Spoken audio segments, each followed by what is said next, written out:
Ladies and gentlemen, boys and girls, children of all ages. As you already know, this is Wednesday, which lets you know that as you see, this is the Heavy Hitters Wednesday. I am your host, Six Man K Styles, the Debonair.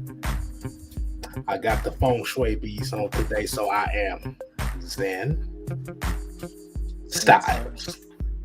Zen Styles. And to my stage left, as you already know him as the Great One, the homicidal, suicidal, maniac, Bad Mike Sports.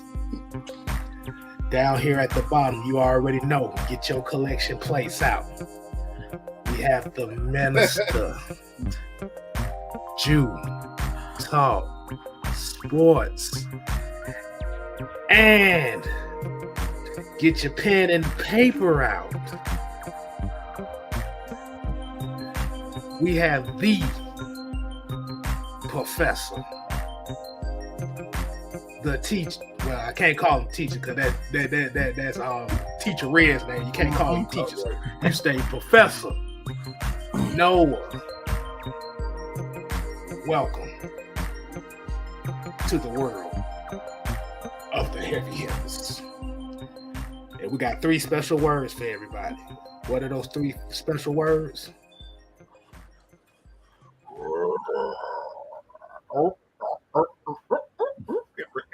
Real roll call. Roll call. And today's roll call, we're going to kick this off right. We got YMOF Jamal.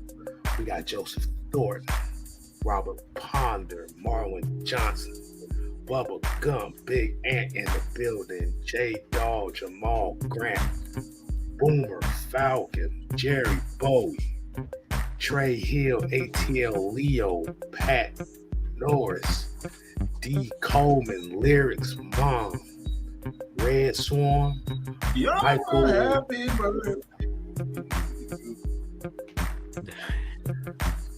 Not that Michael Walker, William Amy, and Low Ski. If I didn't say your names, we're going to shout you out later in the show, but we got to go ahead and get this thing kicking off here in 3,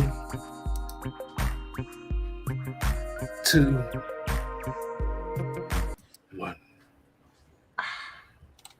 What's going on, people, man? As you already know, today's topic, we are going to be talking about the newest Atlanta Falcon.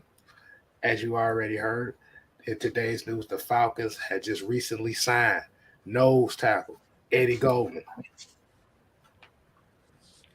I know one of the main people that's up here salivating right now is somebody we're gonna let him start us off with the blessing on this one.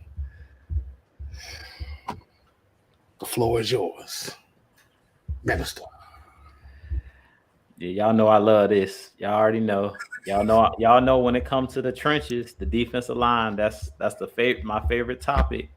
And we finally filled that role. We finally went out and brought in Eddie Goldman. As you guys know, I was pushing for Akeem Hicks, former Chicago Bear, former New Orleans Saint. He signed with the Tampa Bay Buccaneers, but Eddie Goldman, this is a good signing from the Chicago Bears as well. And we've talked about this. I don't know how many Chicago Bear, Tennessee Titans players that we picked up during the offseason, doing free agency, but this is another familiarity type pickup. You're bringing in a guy that's familiar with the scheme, familiar with Ryan Pace, I believe his name is, if I'm not mistaken, that came over from Chicago, their former GM. And Mike did a video on this earlier where he talked about a little bit about Ryan Pace and talked a little bit about Eddie Goldman, but he's 6'3", 325 pounds, 330 pounds.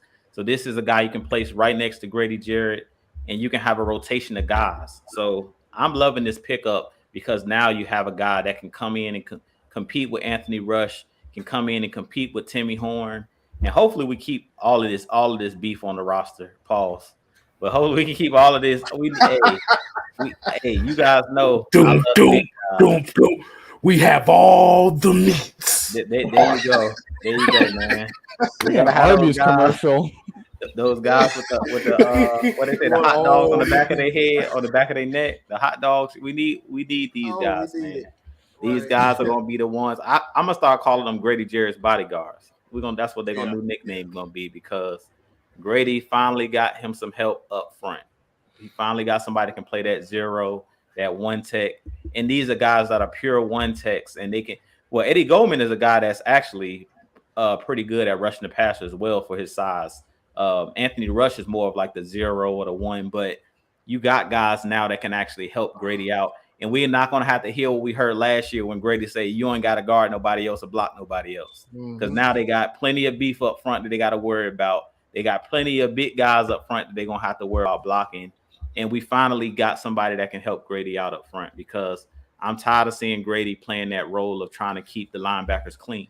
So now you got guys up front that not only are Grady's bodyguards, but are bodyguards for the Deion Jones of the world, the Rashaan Evans, the Michael Walkers. Trust me, they're similar to a quarterback is the linebacker. And as you see, the quarterbacks are, they normally buy those big guys up front, Rolexes for Christmas and TVs and all different gifts.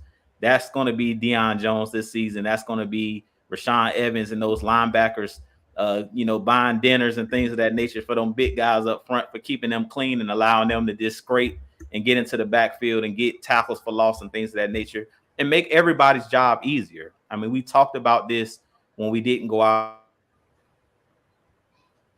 and bring in Big Jordan Davis, that big guy, those bigger guys up front, that's going to help the whole defense. And that's what we're doing. So it looks like this team is finally building that identity. As we said, and Mike talked about it in our last show about Arthur Smith, and Dean Pease, them having that identity, them knowing what type of players they wanted to go after. That's what we're seeing with these signings, and I'll leave it at that. Oh, man. Professor, you got the floor. Yeah, I'm going to think of this basketball analogy, if you will. Generally, you have a guy that will set up a screen for another guy to have the crossover, go for the dunk, that sort of thing, right? I think that Eddie Goldman's position back on the Bears was to do that for Akeem Hicks. He was the guy that was going to set up the screen and then let Akeem Hicks work his magic. Now, if we were to get Akeem Hicks, we're essentially getting him and Grady to do the same job while still needing that other guy to set up the screen. Anthony Rush is a fine thing, but he's more of a run stopper. You need someone else in order to take that responsibility to set them up with the stunt. And you can have either them, you can have Vincent Taylor, you can have Timmy Horn, you can have Taquan Graham, do it, whatever you want, but you need more experience in there. And now you're having that veteran presence in the room for that job. So now I think it's more of a better fit than what Akeem Hicks would have been. And plus, he's a lot cheaper. And he also opted out of 2020, so maybe his body's just a little bit fresher. And when he was on the field, he was really a driving force of that dominant Bears defense back in 2018 and even 2019. So I can see this as a sneaky good move as well. Hey, and the one thing about him that I kind of looked at him is he's very efficient as the 2-tech in that 3-4. This is what you're going to need. This is what you're going to need here. Now, I'm going to keep mine short and sweet because I'm going to let Mike get this one. I'm going to just say it like this. I'm going to ask everybody here. Are y'all, do y'all watch like war documentaries and stuff like that?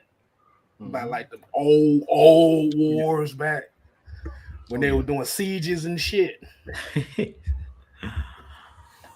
That's on my father-in-law watch. He watched the History Channel, so he loves stuff like that. I wonder if he watched it though, because he probably shaking his head like, "Yeah, I watched that." Yeah. Now, I haven't seen any war documentaries, but does going to the Holocaust Museum count? Oh man, it counts, but we talking about way back.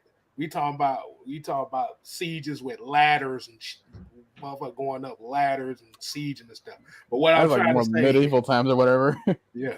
All right. Yeah. But I like stuff on feudal Japan and stuff like that. So, basically what we saying here is for our linebackers are the cities, and the opposing offense is the army that's trying to besiege the city. What's the one thing that's protecting the damn city? That's the motherfucking wall that surrounded it. This is what Eddie Goldman can bring to us. This is what Anthony Rush does for us. We got rid of the putty part of the wall last year in Route 96, so that's a big upgrade. Let's just say that. He was a beware of dog sign. Oh, but beware of dog sign, boy. You talk about beware of dog, boy. You see Tyler Davidson, you might well call him a damn poodle. What you gonna be? You gonna be beware of that shit. Go ahead, Mike, man. I just want to make it short and simple on that one. Go ahead, Mike. The floor is yours. Well, I think this is good for our future. Reason being is because one thing you want to set up is your investments. And right now we know for sure that Troy Anderson is our investment for the future. He's going to be that middle linebacker of this defense that they grown to be the next Dion, the next Foyer. He's that guy that they know. So what you want from a defensive coordinator standpoint is to make sure that all your investments, all your best players are the ones that you want to lead that defense or lead the offense. They're well taken care of. It's like you got relatives coming from out of town. You want to make sure they eat well, they got a room, they stay as nice as possible. They don't have to worry about anything. And this is exactly what you're doing for a guy like Troy Anderson. You want to make his rookie season as smooth as possible. And you don't want a Route 96 standing in front of him and killing his confidence before he even gets started. So you want these big behemoths in the middle of your line. It's like, look, all right, now I can move around. I can use my athleticism. I can use my speed to move around and kind of make plays. So this is not only good for the present, but most importantly, this is good for the future because, like I said, you got Ogundeji, you have Malone. Those guys are, for the most part, going to be our edges for the foreseeable future. But I think this is an investment for not only Grady, but Troy Anderson. Get those guys in space. They need to be in space and have more one-on-one opportunities. And I think this really solidifies one key formation for the Atlanta Falcons. Anybody can take a guess of that formation that I'm thinking?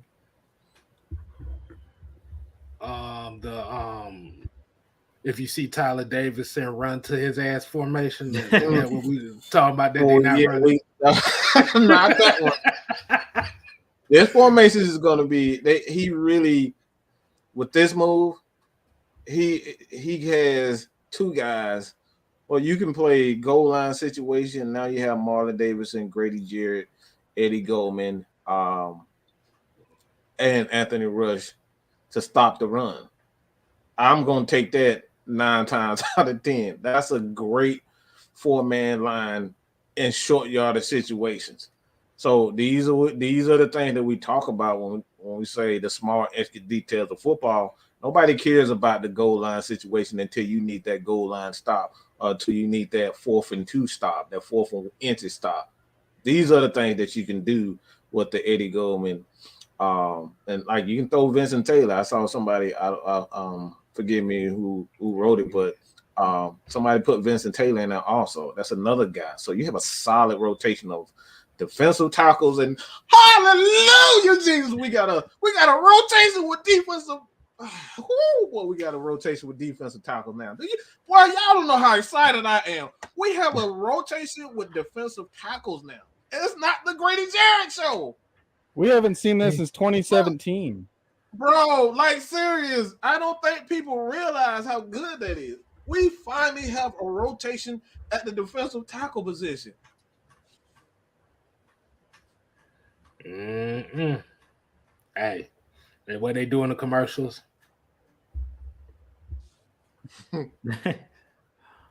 That's how we looking right now. Right, $1 million. Wait. What did DDP used to do? I like me. I'm going to help you like you. Hey man. Hey man. But yeah, man, like I said, we definitely all in agreement. I think everybody watching is in agreement, like they love this move. As we've said before, is add not only size, but you add a guy who's a proficient run defender, big ass parentheses, run defender. On to the next one, man. Hey, no, you said you had. There's some other news that happened today that I think you said you want to go ahead and run point on. What was the other news that happened today? So apparently, Cleveland decided, it was finally time to get rid of Baker Mayfield. So they traded him to the Panthers for a conditional 5th. It can go as high as a 4th, which it's a future round pick. Boo-hoo, whatever the case may be. This now makes us it now makes the Panthers give up a 2nd, a 3rd, a 4th, a 4th, a 5th, and a 6th just to have Baker Mayfield, Sam Darnold, and Matt Corral as their quarterbacks. And so they only had about 4 picks in the draft this past season, right? One of them was Matt Corral, right? So you have Ikem Ekwonu, which you drafted in the 3rd, which you drafted 6th overall. Then you went, your next pick was Matt Corral at like pick 94, whatever. Then your next pick after that was in the 5th round, which was, I want to say, Amari Barno. So yeah, he's another speedy pass rusher, a bit undersized, but really fast. Ooh. And then you have like your last pick in the draft, which was like Kalen Barnes, another fast dude from like Baylor or something. So yeah, that was your entire draft class. Like that was the team. Like that was what you assembled this offseason basically in order to improve your team. I'm sorry, but that ain't gonna cut it for me. I was about to say, do y'all realize that the Panthers literally gave up 4 or 5 draft picks for 2 quarterbacks that got drafted in the top 5 in the same draft 3 years ago? Dude, you might as well just sign Josh Rosen while you're at it. Bro, you... That was 3 failed quarterbacks from the 2018 class. You got everyone wrong. You skipped over Josh Allen. You skipped over Lamar Jackson. They spent 5 draft picks on 2 guys that were franchise quarterbacks for other franchises. Think about that for a second. And now he's a 5th rounder. This was a number 1 overall pick. Who was playing hurt last season. So I went back and I was trying to tally up their wins and losses, all right? Because everyone's saying, well, now they're going to be such a better team, right? So I went back and I looked at their schedule. And I was like, okay, well, now let's consider Baker Mayfield on the roster. Maybe he's starting, which, by the way, they haven't even given him the keys yet because they're still going to have him contention with Sam Darnold. They're not going to try to trade away Sam Darnold because why would they do that? That'd make him a smarter franchise. Anyways, so you have week 1 against the Browns. You know what? I'm going to say, hey, I can give them that win. I see a revenge game. Maybe Baker starts that. Who knows? I mean, the Panthers start off hot anyway, so might as well just give them that win there. Giants, week 2. Okay. Yeah, that's a W. 3rd week, you have the Aints. I mean, they did it last time. Why not? So I'm gonna hand them a W there. Okay. I mean, that would help us out a lot. Cardinals? What are we thinking? No? All right, moving on. 49ers? Nah. All right, no. Rams? No, hell no. Nope. No. Tampa? No. Tampa? No. Atlanta first time? Hell No. No. Bengals? Oh, No. No. Us again? They might get the second one. They're going to get one or two. Possibly from their defense. All right. I can allow that. But I'm going to go ahead with us now. Ravens? No. No. All right. Broncos? Nope. This is later season. That's Russell Wilson. That ain't happening. Oh, Come damn. on. I forgot about Russell Wilson. Damn. Okay. Seattle. No. Seattle. They might get Seattle. They might get Seattle because Seattle don't got a quarterback. So, yeah. Well, they also have a better coaching staff, too. So they might keep him in the game. They didn't lose all that much in their roster, and they kind of got better in the draft, too, than you think. Steelers. No. All right. Lions. Now, Lions are a surprising team this year. They played everyone tough. Tough team. They are a tough team. They might beat the Lions. That's a pick-up game. Yeah, I can see them beating the Lions, but that ain't going to be easy. It might be the Lions. I'm going to actually give the Lions that one. Tampa again? No, they're not beating Tampa. They losing twice to Tampa. We can go and then there. the Aints the second time. Nah, they're gonna probably lose to the Saints again. So yeah, Baker Mayfield been at best 5-12. Congratulations, you were at the same record. You did not help swing the needle anyway. Only to get right back in the same position and try. And now you have less draft picks, more disappointment, and now you have more confusion in the locker room as to who the leader is than you did before. Oh Lord, have mercy. Think about it like this, and we're gonna go at the bitter roaster, right? Look, think about this. You went from Teddy Bridgewater, gave him a $63 million contract, trade him after 1 year for Sam Darnold. Before that, you had Tyler Heineke and Kyle Allen. That's 4 quarterbacks. You brought back Cam Newton. You started P.J. Walker, and now you have Baker Mayfield. So this is within a 4-year span. People, this is what happens when you don't have a damn plan. Yeah. Quarterbacks ain't the easiest position to goddamn evaluate around here. You better hit on something. And Colin, come on, dude. You lost the game week 2 last year. You can't forget those if that didn't happen. You blew out the Packers week 1, and then you got stomped by the Panthers at their own place week 2. You're playing the Panthers at Carolina week 3. That's almost a similar situation. All right, man. So we're going to go ahead and we're going to let Jew bless us with a little talking point he wanted to get right quick before we get to tonight's main event. So go ahead, Jew, man. What do you want to talk about, man? You said you had something you want to get off your chest. Yeah, I just wanted to talk a little bit about chemistry, and we kind of touched on it when we were talking about Eddie Goldman.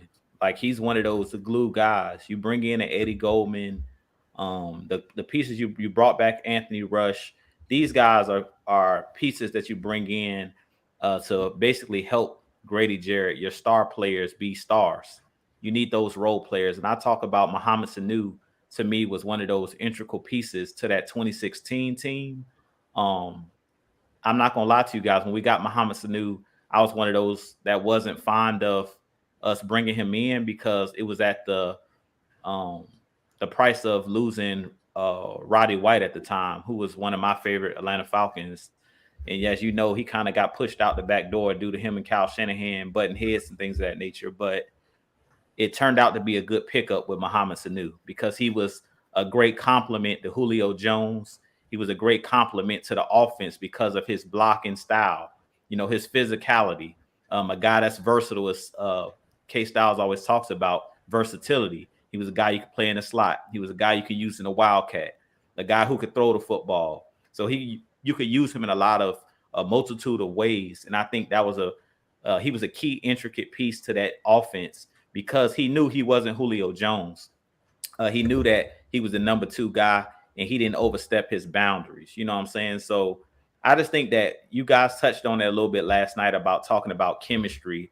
So I kind of want to open it up to you guys. I don't want to take all of the time, but I just wanted to bring up, like, chemistry is very important. And I was talking to them before the show about Klay Thompson in basketball. with the Golden State Warriors. To me, he's an integral piece to the Golden State Warriors because he doesn't say a whole lot.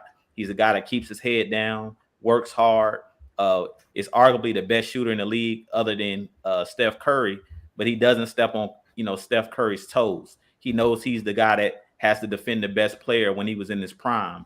He was a guy that was, when Steph is having an off night, as Mike talked about, he was a guy who could pick it up for you. And that's the reason why they call him Game 6 Clay, because he has big games. When Steph is off, he always steps right in and basically plays that star role, but he's a guy that's kind of overlooked. So I just want to tell you guys, a lot of the fans, and I've been seeing on Twitter, everybody talking about this pickup of Eddie Goldman. And, he's not the Instagram model. He's not that splash signing, that shiny nickel, whatever you want to call him. He's not that splash type player, but I think he could play an integral role. And I think it's important that you have players that understand that they're not the star, that I'm coming in to make sure Grady is singled up. That's my job. And that was something that Noah was talking about with Eddie Goldman playing with Akeem Hicks. He understood his role. And I think that that's very important, that this coaching staff, they make it clear to these players what your role is, because everybody has to start their role. If you don't start in your role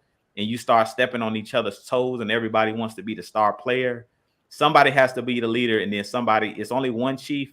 Somebody else got to be the Indian. Somebody got to fall in line. And I think that that's very important, and it kind of goes overlooked with a lot of the NFL teams. When you look at the Aaron Donalds, when you look at even the Khalil Macks, when he was in Chicago, he had those guys around him because he was playing with the Leonard Floyds. He was playing with Eddie Goldman. He was playing with Akeem Hicks. So he got those one-on-one matchups. So I think it's important, and I like what the Falcons are doing, that they're building this team. And that's another reason kind of why, and y'all talked about this, about Julio Jones.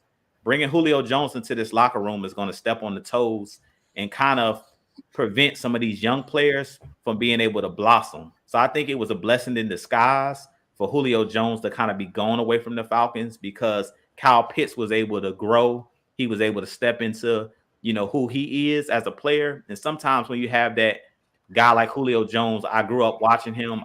That's my idol. You don't want to step on his toes. So it's kind of a good thing that Julio isn't here. And I think bringing him back will only step on the toes of players like Drake London, because they got respect for Julio Jones. So I just want to get you guys' thoughts on that a little bit about just chemistry, team chemistry, because I think that that's huge when it comes to building a winning organization, is having that chemistry with not only the players, but the coaching staff. These players that we brought in, they have chemistry, they have relationships, and you have to have that rapport. If you don't have that rapport, usually that's when, locker rooms divide. All right. Mike, go out. Will you want to go ahead and reiterate on what you just said for him? Well, I talked about this earlier. I think more so the players are concerned. I think everybody can look at each team and say, all right, this is why this team is good and this is why that team is good. But one of the things that I'm going to say a lot of people, most fans don't look at a coaching staff and say, all right, this is a great coaching staff. Fans just don't give a damn about the coaching staff. But one of the biggest reasons why the great teams have great teams and success in the NFL is because they have great coaching staff. Why do you think the 92-3 New York Giants was so good? We had two of the greatest head coaches of all time on one staff, Bill Belichick and Bill Parcells. People totally forget about that. You look at Sean Payton and that team, like, he had a great coaching staff. You look at Kyle Shanahan, everywhere he goes, he has a great coaching staff. He brings the same guys for the most part. You go back to the Falcons in 2016 because of Kyle Shanahan. Two of those guys end up going to be head coaches in the NFL. All right, and they was all on our staff. These are the things that we talk about, like, that creates that chemistry. In order for the Falcons to get to that next level, we have to have all the coaches on board with that vision. And that's one thing from the very beginning. Even when Dan Quinn got here, there was always turmoil and beef between the coaching staff. You remember when he got here, 2016, him and Richard Smith was already. I mean, shit, that should have been a sign that was going to be hell on earth right there. The first sign of success, he trying to kick the motherfucker out the door. He trying to kick Richard Smith out the door, end up getting lucky. So we should have saw that there was a sign that shit was going to be crazy here in Atlanta. Why? Because when all else fails, if you don't buy into Dan Quinn's scheme, he going to fire you. He going to find somebody. He going to find somebody to place the blame on it. And that's why the defense struggled for so many years, because the coaches did not buy into the scheme more so than the players. If the coaches don't buy into the scheme, how the hell other players are going to buy into it? And that's the issue. So chemistry is paramount, is huge. And I think it's more important as far as a team is concerned, because if the coaches don't buy into it, what's the point of even drafting guys? And this is the reason why the dumbass Panthers up here with 4 fucking quarters. Pause. Just rest in peace. Just like I'm gonna just stop right there because I'm depressed and I'm not even a Carolina Panthers fan. Like, what the hell are you thinking? I can't feel bad for Matt Corral. Like, I do. He had hope in the same year you buried him. Like, what the hell are you doing? How do you draft a quarterback? You trade for a quarterback, give him weapons, and then you bury him with one move. Like, bro, that makes no. Carolina Panthers. You can come to our channel. Come to our channel. Subscribe.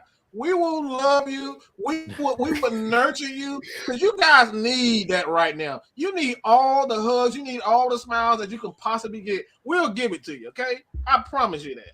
Good God Almighty.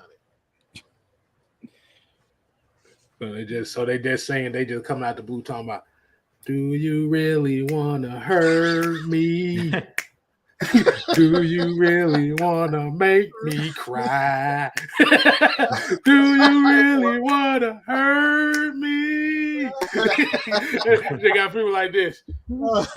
Fire Matt Rule, for the love of God.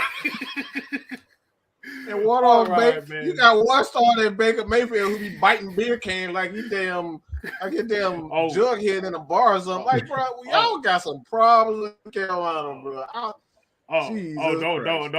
Don't forget he liked to dance too. So don't forget he. That's gonna be big. That's gonna be big. It's been a roast session. It ended up as a roast session on Baker Mayfield, man. Oh my God, bro. All right, so man, let's go. Hey, we got 133 people in here tonight, man. We got let's get 50 with them likes. Let's get 50 likes. At least 50. Gotta get at least wherever you are, hit 60. that like button, please. So now we get into the main event tonight. The 53 roster projection for the Atlanta Falcons. And I gotta pull out the depth chart on this one. No, don't worry. Since we have the professor here. I forgot. We got the professor on here. The professor said he's got our back, man. And while he's getting that ready, let's go ahead and play the intermission music for a few seconds. Do a little plug.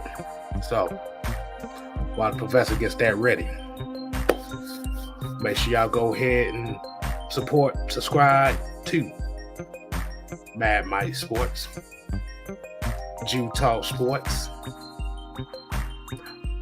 the Professor, Noah Tyndale, and your boy 6-Man K Styles.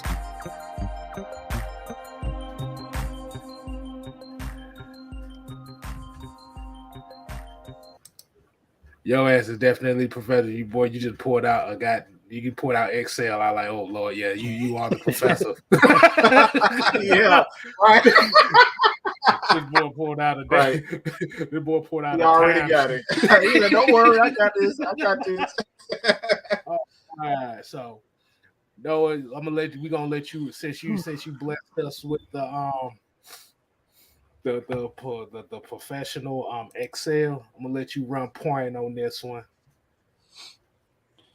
What All you right. got So for those that paid attention to our stream that me and Trey tried to do Saturday, he wasn't able to finish the entirety of the stream because he was in a spot where he really couldn't have a good connection. But me and the rest of the chat was deciding, okay, well, here is going to be our starting 11, at least for now. Okay. So at quarterback we have Mariota. Number one wide receiver Drake London. Number one tight end is Kyle Pitts. Number one running back in the backfield is Tyler Algier. I know what you might be thinking about Cordero Patterson as a second stringer, but don't worry, we can get into that later. Left tackle Jake Matthews, right guard Tris Lindstrom, wide receiver 2. We're thinking Brian Edwards. If not, maybe Zacchaeus. Then maybe a slot guy, you can either have Demir Bird or maybe you can put Cordero Patterson there. Right tackle is Caleb McGarry. Center Matt Hennessy for now. Jalen Mayfield, left guard for now. All right, but you can have Justin Schaefer there behind him. You can have Jermaine Ifedi behind McGarry, and then obviously we know about Drew Dalman behind Hennessy. Keith Smith is going to be another wild card there that we can throw in here. All right, so the remaining players on offense that we have not talked about would be, but not limited to, Frank Darby, Felipe Franks, John Fitzpatrick, Parker Hess, Geronimo Allison, Stanley Berryhill, Jared Bernhardt, Kadero Hodge, Karen Batson, Tyshawn James, Avery Williams, Quadri Allison, Damian Williams, Braden Lenius, Tucker Fisk, Elijah Wilkinson, Tyler Vrabel, John Rain, to name a few.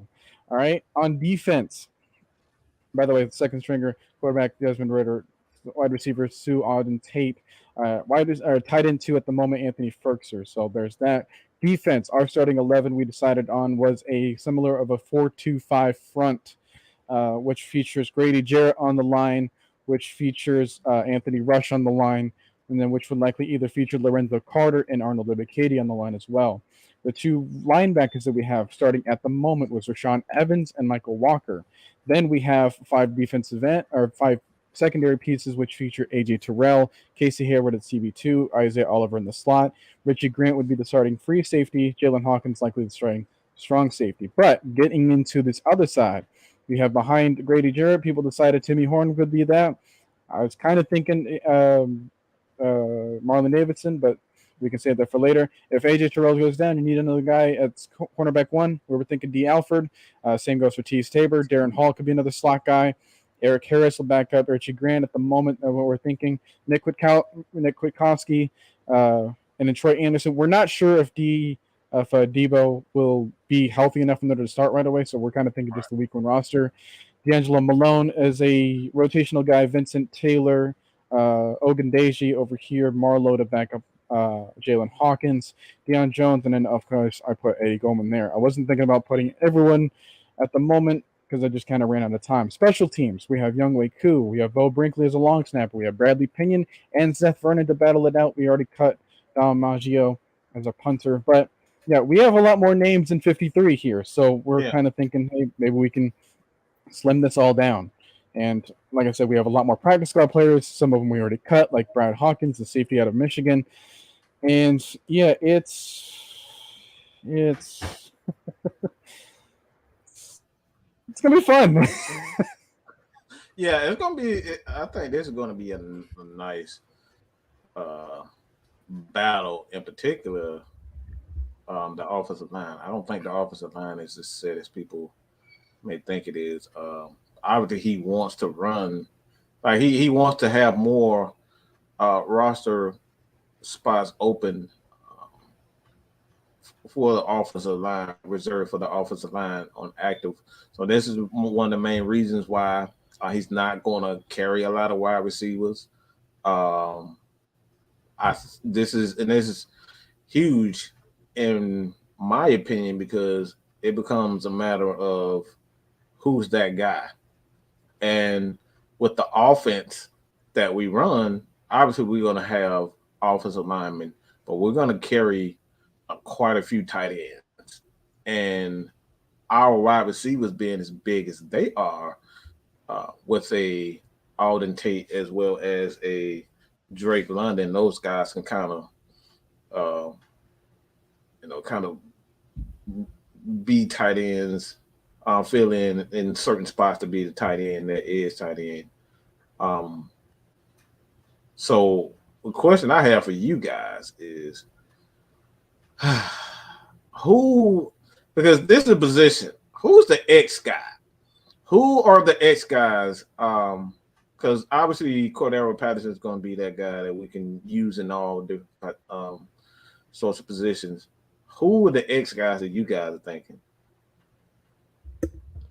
I think in this offense is going to be positionless. So, like we always talk about, or Arthur Smith always talks about, kind of in basketball, it's positionless offense. So we have a lot of guys that can line up anywhere. That's one thing that I really liked about Drake London coming out. He played a lot in the slot in college. So it's going to be really hard for opposing defenses to know what set we're in because you got guys that can line up anywhere. Brian Edwards is another guy who can line up inside or outside. Alden Tate has lined up inside or outside when he was with the Bengals. So you have numerous guys, and even guys like Demir Bird. He's a guy who can line up in the backfield, similar to a CP. You got CP who can line up outside, who can line up inside, who can line up in the backfield. So this offense is going to be fun because you're not going to know where we're going to try to hit you from. Like last year, it was kind of like, okay, wherever 84 goes, watch him.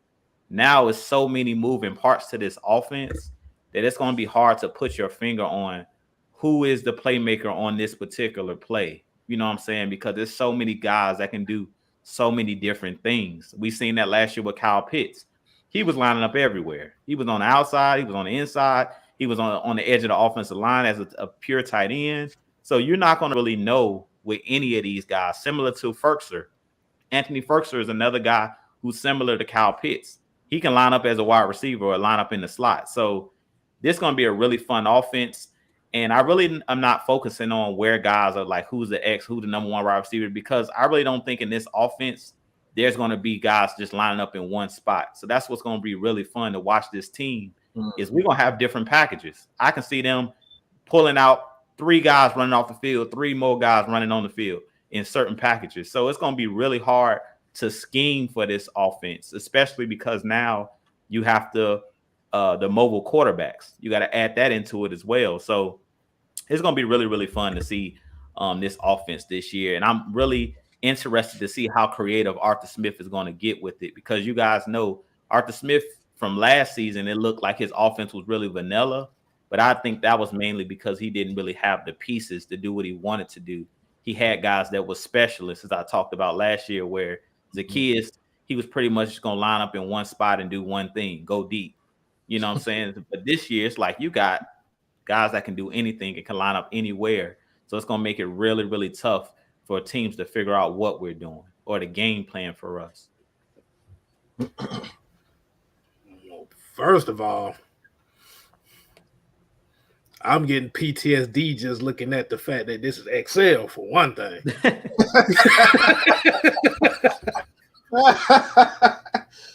See, when I'm using my laptop, I don't really have all that ability to maneuver my camera for the controls from my whiteboard, which is already filled up for another project that I've been doing. Like, as you can tell, What? like all that. Damn, Noah. Goddamn. Y'all think this is a joke, bro. Y'all think it's a joke. We come prepared to this, bro.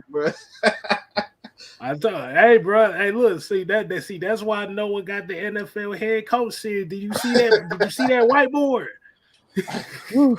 That's how your game plan. You should see the other 5 sheets that I have on Excel. Oh man, I ain't gonna say nothing on that. But I want to shout out a couple people, man. I had a shout out earlier. Let's get it, GA. He just hit 1K. That's one of the guys. Congratulations, man. That's congratulations on him for that, definitely. All right, so getting to the X factor part where you saying, and Jude said positionless. I'm gonna take a surprising approach, and I'm gonna actually be definitive on this one.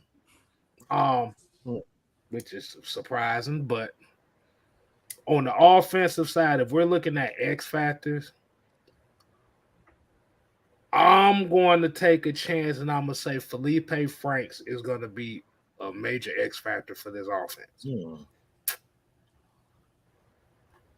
Now, is he going to be the third string quarterback / tight end? Yes. He's going to be the definition of a positionless player. They're going to try to use him in a way as what they did with Cordero Patterson as far as versatility, not so much in the backfield, but y'all kind of get what I'm saying. Yeah. Just to be an athlete, man. Just be an athlete out there. Just be another big target. He's 6'7", 240. So yeah, you got another big target right there. And defense,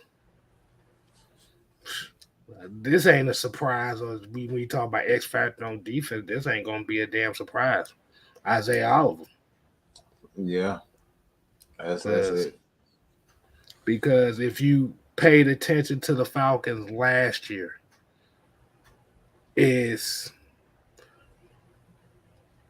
the run defense started to suffer a lot more when Isaiah Oliver went down. Dean Pease likes to use him as a edge setter. And this is going to be definitely, with him recovering, it's going to add that other nuance, that confidence that, okay, yeah, we got our edge setter back. We got a physical secondary piece coming back. So it's going to set that tone. So to answer your question, yeah, X factors, Felipe Franks, Isaiah Oliver. You made me feel like I didn't answer the question, Kay. I didn't know he was one player. No, You answered it. You answered it. You answered it. You just answered it in a different way. You just said everybody gonna be a positionless player. So it's like at the end of the day, like that's what we talk about X factor, because you don't know what to expect from those guys. And I see a comment here, and it's like, stop it, K Styles, if you think Felipe Franks is being a tight end.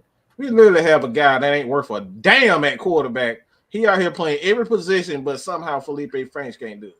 Can you guess who that guy is? Who? Taysom damn Hill. Ain't worth a shit as a quarterback, but we up here talking about what Felipe Franks can't do. And here's the thing, right? Felipe has a brother that's also a tight end. Have you guys he's got the family member there as a backup. He's been in both rooms at quarterback and tight end. And Kyle Pitts said in an interview, hey, he loves having Felipe Franks in the room. So if Kyle Pitts is approving of this decision, and if he's like actually putting in the work in order to try and make an effort more than some of these other 7 tight ends that we have, I say let him have it. Right. All right. At the very least, you can sneak him there as your quarterback 3, and then if you need 3 more tight ends on your depth chart to fill that out, you can still sneak him in as the 4th option. He's a guy that runs a 4.445, so he has speed. So picture him on a safety. Most safeties in the league are not running 4.4s and 4.5. Somewhere in the 4.5, the lower 4.4 that they kind of run. Most safeties. So you're not going to have a lot of Ed Reeds out there, all right, running that safety. So you have a guy like Felipe Franks who can run past, not including a Kyle Pitts who's just an absolute stud. But you have a guy like Bird. You have Drake. You have Drake London. These are speed guys. And like I said, I haven't even brought up Cordero Patterson. So a lot of these times, what you're looking at, you're trying to get as a coach, you're looking for a mismatch. I would much rather have Felipe Franks on the edge of the line playing tight end against a defensive end than a linebacker. if I could get that matchup as a head coach, I know Felipe can at least catch the damn ball. That he's going to outrun a defensive end. Most defensive ends in the league is not going to keep up with a guy like that. And we know that Felipe is an athlete. He's an athlete. So he's going to run past those guys. Because we know for sure that Kyle Pitts is going to demand a certain amount of coverage. So we're not asking him to be an elite or number one, or number two, or number three. We're looking at him to be a tight end that can take advantage of certain matchups. That's really it. Yeah, we're not asking them to be the number one X factor in our team as like getting more targets or whatever than Kyle Pitts. We're just asking, hey, can you catch a 2nd and 7 pass? Yeah, right. Exactly. You don't need to make it so much more like overcomplicated in yourself. Like Lee Smith was able to do that. And he and if his build isn't a tight end, I don't know what else you want a 6'7", 245 dude to do. But that screams tight end. Like I said, at the lightest, I think last I heard it was 6'7", 230, but still, motherfucker, 6'7", 230, his ass needs to be right there, tight end, bro. Mm-hmm. Yeah. He has the same build as Kyle Pitts. Yeah. And Kyle Pitts isn't even the biggest dude in the room. It's John Fitzpatrick. Yeah. Almost 6'8", 250. That's a big guy. So you're looking for matchups. We're looking to create mismatches. Because 9 out of 10, you don't have a 4th or 5th linebacker that's going to be able to keep up with a guy like with the speed or the athleticism of our 2nd and 3rd tight ends. Right. Most teams can't do that. And this is why I'm high on Anthony Ferguson as well, because most of the time, like the Falcons have shown under Arthur Smith that he loves 3 tight end sets. He loves to bring in that extra tight end to play wide receiver. He'll split them out, send them in motion. These guys hit the flats. Those curl hook routes. Like he loves those types of routes. So if he can just do that, like Noah said, he's just asking them, can you catch the ball? Can you catch a 5-yard hook? That's all he's asking. He's not asking him to run double moves, man. He's not asking. This isn't Adam Gase trying to make 35-year-old Frank Gore to run a wheel route. Right. Right. He's not asking for that. It's just basically sit your ass in the zone about 5 yards, catch the pass, go down. Mm-hmm. Yeah. That's a damn shame. Mm-hmm. But we want to keep on going with this depth chart. Is there? Okay, so here's gonna be my question. Here's gonna be my question. Like, this is gonna be my question. So, out of everybody that's on this starter, on this first string part of the list, either offensively or defensively, that we have right here on the PTSD side of the game, Excel. If you brought drama last time I was on here with the music, guess what? Yeah, I can return exactly. Yeah, exactly. But at least you could jam with the music. This right here, you looking like. Nah, but for real though. Out of all the first stringers that's on this list right here, who do you think is the biggest danger of losing that spot? Ooh, Jew. Go ahead. Ooh, I know you're gonna get this. That's tough. Offense is gonna be somebody on the offensive line. Like we know the offensive line is, and Mike just talked about it a little while ago. Like nobody's safe on the offensive line but Jake Matthews and Lindstrom. Everybody else can be moved. The center position is not stable with Hennessy. Jalen Mayfield, we know that ain't stable. I think he's the biggest question mark because like they brought in Justin Schaefer for that reason. He's a mauler. So I really think like everybody was getting on Jalen Mayfield, hating on Jalen Mayfield and stuff like that. But we got to be real with ourselves. We asked a rookie to be the starter in one of the toughest roles because of strength reasoning. You know, on the offensive line, if you're a guard, 9 times out of 10, you're going to be matching up against defensive tackles and the bigger, stronger players in the NFL. So a kid coming out of college, 9 times out of 10, unless you're just that good, are you're going to struggle just based off of strength alone. Not even technique, but strength alone, you're going to struggle. So I think Jalen Mayfield will be better, but I think he's probably the biggest question mark because they brought in a bunch of guys that can play the same role he plays. Even like a Fetty, he can play guard if he's forced to, be in that role. Schaefer, we know he played at Georgia and he's a mauler and he comes from a similar offense where running the ball is paramount in Georgia. Y'all know that as Georgia Bulldog fans, the first, the main ingredient for a Georgia offense is running the football. So I'll say it's definitely got to be Jalen Mayfield or Hennessy on the offensive line as far as the biggest, they're the biggest question mark and possibly will lose their spot. On defense, I'll say probably somebody on the defensive line as well because we got so many new faces on the defensive line because I still don't know.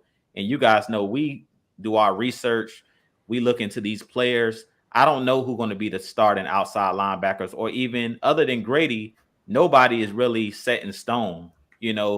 Maybe Lorenzo Carter because of his experience and because we know Dean Pease prefers guys that are like veterans and understand the game and understand his scheme. But outside of those two guys, Lorenzo Carter and Grady, Arnold Ebiketie, question mark. Even AO from last year. A lot of people are overlooking him, but I really think that because he's going into his second season in this scheme, he may have a leg up even on the Ebiketies and on the D'Angelo Malones because he's been here and Dean Pease knows all the calls. He's been here. He understands the scheme. He's had all summer and all season to look at the playbook and understand what his role is as that edge setter on the defensive line. So AO may end up starting as much as we keep talking about Ebiketie and we keep talking about D'Angelo Malone. We've seen him bench one of my favorite players. And I just knew he was going to play in Richie Grant. He made Richie Grant sit the bench for most of the season. If it wasn't for Oliver getting injured, he probably wouldn't have seen the field on the defensive side of the ball because he was kind of grooming him. So to be honest with you, anybody on that defensive line is really like a question mark. So I'll say like the outside linebacker role, opposite of Lorenzo Carter, who I think will be automatically a starter because he is a veteran. He's been around. He understands what he's being asked to do. I think that the other outside linebacker spot in that 3-4, I don't know who's going to be that other pass rusher. Right now, I'm penciling in AO because of his experience. As much as I like Ebiketie, I think AO might end up, right now he has the leg up until we play those preseason games and somebody flashes. Until somebody flash, Dean Pease is going to go with the veteran. We've seen that last year. All right. What you got, Mike? Well, I'll make mine short because I know Noah like to talk. So, and I like to talk. I'm offensive side of the ball. I think is pretty fairly easy.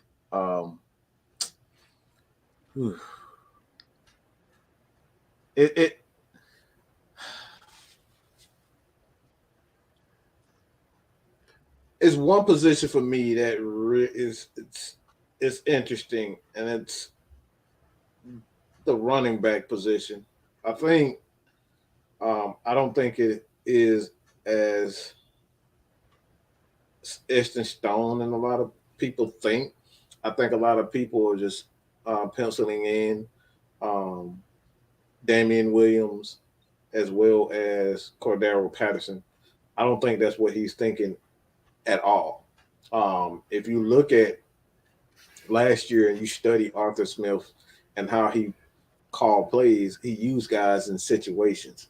He doesn't necessarily like, and that's just his first year, and maybe that has a lot to do with the fact that he doesn't have a star running back like a Derrick Henry that you like. There's not a lot of tails, but I think what makes this year a lot more exciting is because there aren't a lot of tails. And this is why I think the Falcons are the most dangerous team in the NFC, because you don't know what you're going to get for this team. This is a team that understands what Arthur Smith needs this year, and they have the foundation now that can sustain a berth to the playoffs, and that's those three aspects to that. The first one is the ability to control the clock. Now we know Dean Pease is a defensive coach that doesn't like to give up big plays, so he's going to make the offense burn a lot of time and a lot of clock, and he's not going to give those up. The second one is the running game. Arthur's going to get that running game going. If he has to get 2 yards at a time, 3 yards at a time, 7 yards at a time, that's what he's going to do. He's not going to force it. He's not going to try to make a lot of mistakes. He's one of those coaches. If he needs field position, all right, I'm not going to do anything stupid. I'm going to call this run play. I'm going to call this draw play. If we get it, we don't, we're going to punt it. And the third one is defense. But it's not sacks. It's not turnovers. It's the number 3. And that number is third down. We get off the field on third downs, we don't have to worry about a lot of things, and this team is automatically much better than what it is. So those are the things that I'm focused on more so with this team than anything, is those 3 phases of the game. That's how the Falcons are going to make it to the playoffs. Those 3 phases is not. We don't need superstars. I think Baltimore has already proven that you don't need superstars to get to the playoffs, because let's make this clear, goddammit. Okay? Make this clear. Okay? Y'all see my eyes? How big my eyes is? Let's make it clear. Lamar Jackson ain't do a damn thing in the playoffs. Okay? Ain't do a damn thing. Didn't get them to the Super Bowl. He's a superstar. So they still needed ways to get them over the hump. So if they don't play team ball in every facet, every aspect of the game, you're not going to go. So this team doesn't need a superstar. You need guys that are very good at their job. And we saw this with the 49ers. The 49ers, I'm just telling you right now, that was the worst team I've ever seen make it that far. That team was absolute trash. That defensive line is probably the best part of that team. Let's keep that real. That defensive line is probably the best part of that team altogether. Offensive line was up and down. Deebo Samuel is probably the only spark plug on both sides of the ball. So, like, that team had no business even making it that far. But they had great coaching and had the solid fundamentals, and this, what we always say, they pay attention to the small, intricate details of football, keeping that clock churning, getting that first down, stopping them. Like, this is what they do, and that's how they made it that far, even with the lack of weapons on the offensive side of the ball. So this is why I'm looking at these analysts and these writers telling me that the Falcons can't do it when you literally have a shit show at quarterback in San Francisco. That's a bum, okay? He's a damn bum. He ain't no better than Trent Dilfer. But you trying to tell me that the Falcons can't do it and the 49ers are literally that? The 49ers are literally what the Atlanta Falcons are right now. How many months ago did I say that? You said that, Noah. You said that. There are no more. Oh my! We said that after we said that in the post game show. Yes, we played the 49ers. It was a mirror matchup. Exactly. I do a bomb at quarterback. Who the hell wants Jimmy Garoppolo? Apparently the porn stars. I mean, apparently that's why they call him porn star Jimmy. I guess the porn stars want him, but that's a whole nother. That's a whole nother subject. But no, what you got, bro? Yeah, you said you like to talk. I was just going to look at the inside linebackers. I'm about to say, Mike. That was the longest I brief got comment mad. ever. Y'all know when I get mad, when I get upset, I tend to go a little bit longer. That kind of ticked me off when I started talking.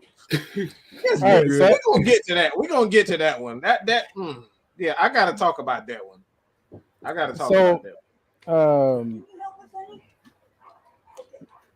So I mentioned the linebackers, right? So starting at the moment, we have Rashaan Evans, who DPs loves to coach around. Michael Walker has been chomping at the bits for a starting role, but then right behind them you have Deion Jones, who might come back at around let's say first quarter of the week or first quarter of the season. I can see that. Then you have a role player and Nick Witkowski. Then you have another somewhat role player, but somewhat do it all in Troy Anderson. And then you have, who I haven't listed here, but I'm just going to write his name here. Kwani Deng, who from Cal. He has been a 6 year, it's not like 6 years of a college ball, and he opted out. I want to say one of those years, and he got hurt early on in 2021, which made him draft eligible. But if he was eligible in 2020, he may have been like a mid-round pick, like a third-rounder guy. But since he wanted to go back, prove more to the film for the coaching staffs, and then got hurt in the process, he slid under a lot of people's radar. So I can see him. If you don't know anything about him, basically he is the same size as Kyle Pitts, 6'6", as an outside linebacker, 240, long arms, and was a playmaker back in Cal when he was able to start. But then he was in another college too. So he's another sneaky, underrated guy who can, make his presence known either on special teams or in certain packages. So I can see his talent being either as a pass rusher or either as just another linebacker. He's not the best coverage guy, but he can get there. Same with Trey Anderson. He's not the best because he's still learning the position of linebacker. But as Drew was already saying, hey, one of the very close positions of a quarterback is a linebacker, and Trey Anderson's done good at both. So I can see that playing a huge role in terms of just the confidence level that each of them have with each other. So the chemistry there is something that I am really fascinated by because they were such a prevalent group from last year, but now they're going to have help. So try to get to this wall, and then you're going to be met with a plethora of guys that can act as their own little Swiss Army knives. Ooh, man, that's kind of hard to follow all three of y'all on this one. Look, God. But if I'm gonna go based off of this list right here, this is why I always say, goddamn, for some reason it always seems like me and Noah always be right there neck and neck. But I have a difference I'm gonna take this a little bit of a different role here. And he got it highlighted right there and there. That name right there, Michael Walker. We just going off of this list now because we don't know when, like I said, we don't know when Deion Jones gonna be back. Well, I think Michael Walker in this list has a danger of losing that spot to Kawikawack. Kawikawack has a good chance of taking his spot. I don't know how to say that. You just say Kawikawack. Kwiatkowski. Yeah. Now, is it most likely? Am I saying that is a definitive? No, that's not a definitive statement.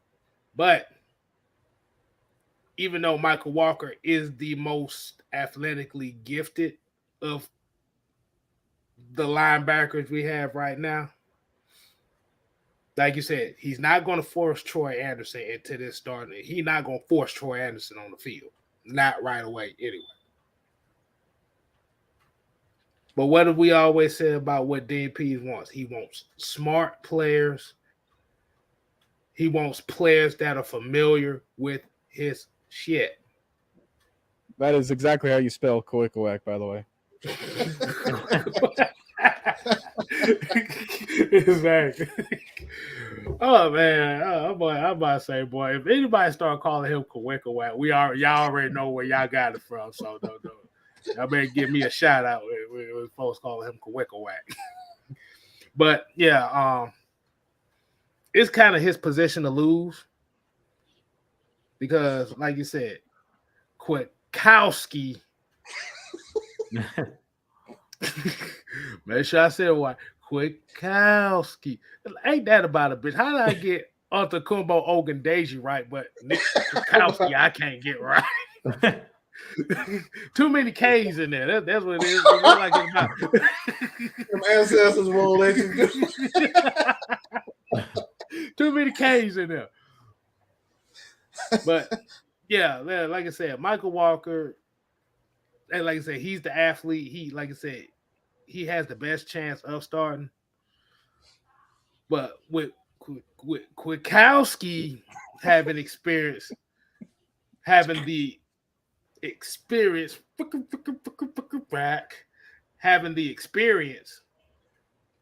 I could kind of see leaning towards that. Okay, we got a bunch of young linebackers. Let's put our experienced guys out here first and ease them on in here.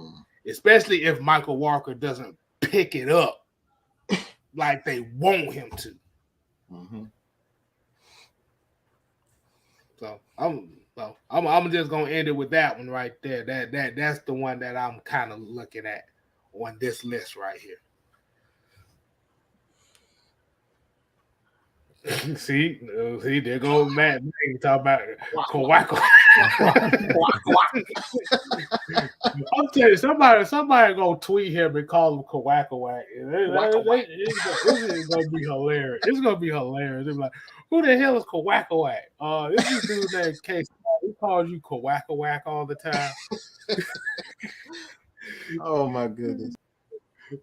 But man, let's go ahead and start winding this thing down for the night, man. We're gonna go ahead and get everybody's final takes and final thoughts for the night. I hope y'all definitely glad that y'all appreciate this show tonight, man. Like I said, it's always the heavy hitters, and we got the professor. So you already know you about to get schooled. So the floor is open to whoever want to start their final thought for the night. Woo-woo. I started off. I'm gonna start it off right for you guys, man. Like as Kay said, we're gonna play the point. We're gonna point guard this thing. I'm gonna go ahead and kick it off for you guys. Just looking at that list, I'm getting excited because this is the first season in a while that we have depth. That's what I was looking at when all of us was stating who the question marks are. I'm like, this whole team is a question mark because we have so much depth, and that's a good thing. It's a good thing when you can't just pin guys in. Like the last couple seasons, we knew Matt Ryan, pin it in, etch it in stone, whatever you want to say. We knew he was starting. Kyle Pitts, etch it in stone because we ain't had nobody else. Calvin Ridley, before he left the team, etch it in stone. They won't nobody competing for his spot. But now we can't etch pretty much. If you look at, I was looking at all of the lists and listening to you guys, and I'm like, we really can't etch any positions in stone. If we be real, nobody's position is etched in stone. Even down to Marcus Mariota, even though I've kind of etched it in stone in my personal 53-man roster, we know that injuries can happen.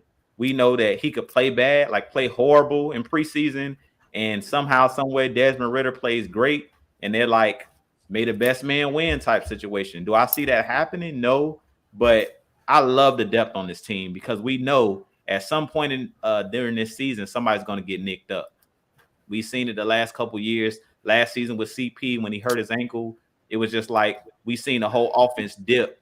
And it's a good thing when you have guys that are on similar playing fields, because I don't really think that the drop-off between our players is that big of a drop-off. And that's always a good thing when you have guys that can step right in and the drop-off is not tremendous. Because we've seen, I think that was 2018 when Keanu Neal got hurt. Deion Jones got hurt, like the drop off was crazy because you went from like Keanu Neal to like Kamal Ishmael, and that that drop was ginormous. Like, yeah, that was like a roller coaster drop. Like that play went from Or no, didn't we have Duke Riley at that time? What'd you say? Didn't we have Duke Riley at that time? I think so. I think we did have Duke Riley at that time, but that was perfect meme. Perfect. Exactly. yeah, exactly. Kamal who? Yeah, don't mind. I said it all. or do you want to go with this one? Who? That's just OG Sam. Wow. No. Yeah, that is Sam. That's Sam, old crazy ass. That's Sam for sure. Yeah, man. But that's all I'm gonna say. Y'all always know I'm big on strength in numbers, and we have depth on this team. So I'm very excited because we have that depth. So, like I said, we know injuries at some point, somebody gonna get injured, and you gotta have somebody that can step up. And we don't need to be hiring people off the couch like we've been doing, having to go out and bring somebody off the street that's selling cars or that's working wherever. Like y'all said last night, working at KFC, I think Mike said. we don't need to be pulling nobody out off the street to come play for the Falcons. And we've had to do that a couple times the last couple seasons. So with that being said, I appreciate you guys tuning in. Y'all hit that like button, hit that subscribe button. Your boy is on the road to 2K. I believe, K, how far are you from 1K? I know it's like 60. Like 60. Last I checked was like 61 or something. Okay, like 60. So y'all get your boy to 1K. Y'all know Mad Mike on this quest for 10K. So y'all help your boys out over here, and not just on our channels, but everybody. Miss Maggie, I seen her in the chat. Y'all go show her some love as well, and show the professor. He graced us with his presence tonight. So definitely y'all go check him out as well. But I just enjoy doing this with you guys. But like I said, we're one more day closer to the NFL season, one more day closer to training camp. But depth is the key word for me tonight. Just looking at the roster, and we appreciate your Excel spreadsheet, Noah, because you made it clear to me that we got a lot of depth on this team this year, which is good news. All right. Yeah. Speaking of which, I showed that whiteboard. It's for another project. That project is me. I might just keep this on my own channel, but I might do a stream, and it's going to try to slim down and make a somewhat of a list of a top 100 fantasy picks. Ooh. Going from 100 down to number 1. All right, I'm including defenses, kickers, tight ends, running backs, receivers, quarterbacks, flex options, you name it, whatever you need. I'm going to try to narrow it down to see, like, hey, what is the best pick? All right, and to help me with that, I took a lot of time last night, like late last night, or some consider really, really, really early morning, and I went down and I started looking at a lot of the schedules for everyone because I wanted to see, like, okay, well, who has the easiest path to have a good performance this season, and then try to use that to my advantage. So I just went ahead and I created an entire season prediction in my head again. I did this last time. I didn't really follow through with it, but this time I'm a little bit more confident. So, yeah, it's going to be interesting. So if you guys are ready for that, then you can stick around on my channel. Maybe you can get me to 50 subscribers. That'd be cool. Speaking of which, speaking of gaming channels, K Styles. I'm gonna alley this up to you. Hey, I was gonna save it until I got to my point, but I'm do a quick look. Hey, K Styles, the other channel, the 6MK Games. Mm-hmm. Coming soon. That's all you got to know? Yep. All right, Mike, go ahead, man. I want to end it on this point. I gotta make a timestamp for myself, 120. I think this season is not so much for me personally. I'm not focused on the players. I think the players are going to make their mark easily. But this is crucial for this franchise and the rest for the next 2 to 3 years. Because we need for Arthur Smith to showcase what he does well and to focus on that one particular aspect of what he does well. And when he got the job, even when he was in Tennessee, he was known for one particular thing: scoring touchdowns. He didn't have an explosive offense. He didn't do anything particularly, exciting. He didn't throw the ball deep 40 times in a game. Like they weren't the greatest show on turf. They weren't the Falcons. They didn't have Julio Jones. They didn't have all these types of weapons. But what he did well was score a touchdown in a variety of ways. So that's what I'm going to be focused on this year is how I don't care about the yards. I don't care about the quarterbacks, how many yards the quarterbacks throw. I don't give a damn about the interceptions. I want to see how creative he gets when we get into the red zone. If he can improve on that aspect, this team is going to be a major problem for years to come because we always say, and this is a staple in the NFL, the teams that kick the least amount of field goals typically wins the game. We don't need Young Waku leading the league and scoring again, okay? We don't need that. We need touchdowns. So my focus on this year is Arthur Smith scoring touchdowns in the red zone, being more creative, how creative he gets in the red zone.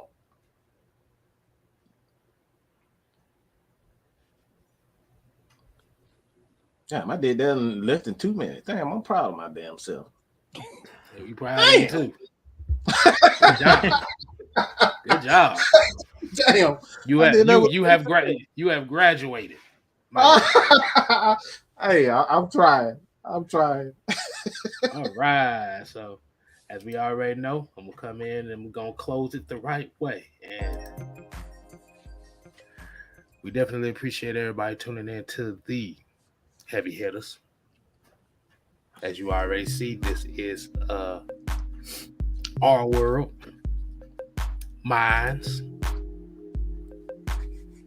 And also make sure y'all tune in to Atlanta Falcon Nation tomorrow night at 8 p.m. Dirty Bird Thursdays. We got some good things going over there for you, so you better make sure you check it out. Or we're going to have Tyler Davidson come to your door and try to sack you. We're going to have Dirk Cutter ruin your connection. Yeah, I already had to slap the Idaho potatoes out of his hand for that shit. But my final word today, outside of the gaming channel that Noah just said, the 6 and K games, I'm going to put it in my community tab again if you haven't seen it. Hold up, I got to pause the music on this.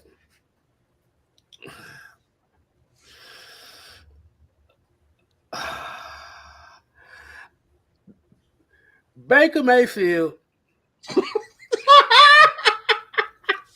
was not the only news. Y'all don't get it. Y'all do that. Y'all don't understand. This man, he despises Baker like I despise LeBron. Bro, look, man.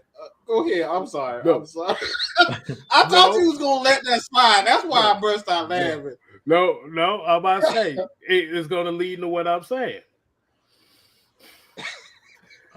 I'm letting y'all right now know that BET Uncut has just came back out again.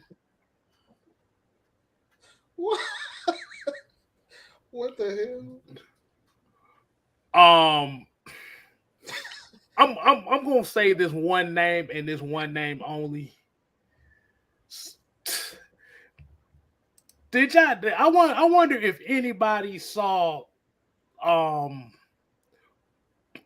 Well, this is the end of the show, so I'm gonna say this: I'm Pussy scared. Poppin' Pamela. Oh my God! If y'all don't know who that is, we got senators out here busting it wide open for votes.